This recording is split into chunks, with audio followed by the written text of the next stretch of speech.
Hello mga guys, what's up no? So good morning mga guys. So buntag na no. So mao na ni ang adlaw na mo flight na nako going to Manila. So akong flight day mga guys kay 6:20 PM. So mamayang gabi pa. So ngayon nagprepare na dai ko ani sa mga dalunon mga guys no, mga sinina, mga t-shirt, so toothbrush, tanan-tanan mga guys na kailangan dalaon kay maadto na tag Manila kay para back to work na pod no, back to work na pod sa atong reality ani na kay human naman atong bakasyon na 45 days. So pag human sa 45 days so back to work na punta sa barko ani mga guys. So karon mag-prepare sa tanaw sa tong dalaon na suoto na to kay maura man ginatong mga dalunon mga guys, mga kuan. So ako nang gipang prepare kay mamaya na atong flight no.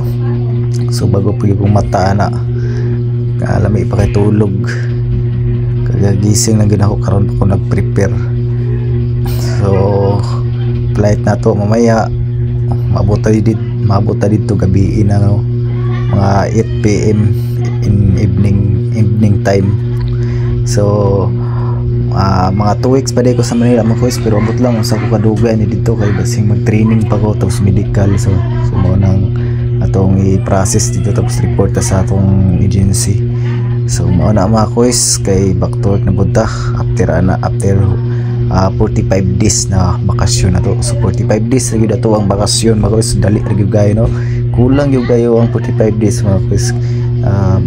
Kuan unta gani ito mga 2 weeks 3 weeks ang bakasyon, giinan ko sungkroin kung okay lang ba na ako 2 weeks or 3 weeks. So ako ni sugot mga guys, ako lang yung gihimo 45 days kay marag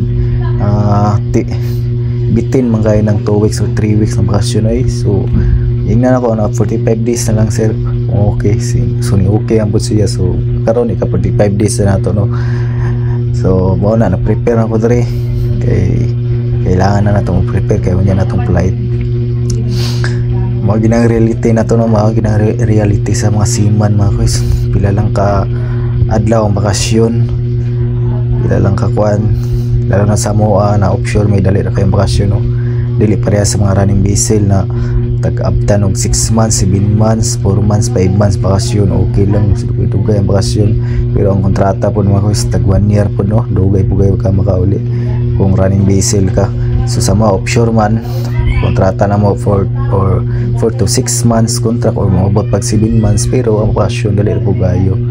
So mo na advantage sa offshore mga guys. Kung gusto ka mo lalo na sa among company kay kung gusto ka mo balik kag 1 week lang bakasyon pwede din ka makabalik kay daghan sila barko no, daghan sila gihandila na barko.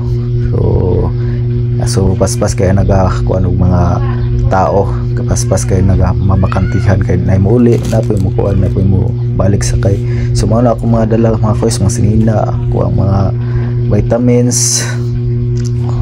So sa Manila na ako mapalit og kanang mga sabon mga guys, mga shampoo kay bugat-bugat naman sa malita. So dito na ako mapalit no. So mura na akong dala mga toothbrush, eyeglass. So dala na ako kanang hair roller ay eraser sa buhok no, kay every mataas akong buhok sa barko mo gusto magpaupaw mo ko para dugay matubo ba.